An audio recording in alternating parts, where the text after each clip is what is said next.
Бишкектеги Азия Мол оюн-зоок соода борборунун алдындагы даңк аллеясында 14-чү жылдыз ачылды. Кыргызстандын эмгек сиңирген артисти 90-чу жылдары тазасы барбы, дел бирим замандаш жана башка ырлар менен эл оозуна алынган эстрада ырчысы Бек Борбиевдин намындагы жылдыз салтанаттуу түрдө ачылды.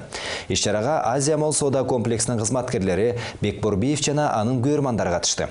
Иш-чаранын расмий бөлүгүнөн кийин чогулгандар сүйүктүү артисти менен сүрөткө түшүп, кол тамгасын алып баарлашканга мүмкүнчүлүк алышты. Ырчы жана обончунун ысымы жазылган жылдызды ачуу самалыгы концерт менен коштолду. Абдан кубанычтамын. Биринчиден мунун баары көңүл да, баягы көңүл буруп, ушундай кылып атканына абдан кубанычтамын. Азия Молдун жетекчилигине ушу нерсени ойлоп ушундай кылып атышканына мен ыраазымын.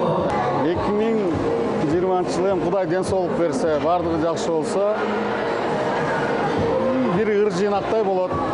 Жылына мен бир 7-8 ыр чыгарганга аракет кылгам ар дайым.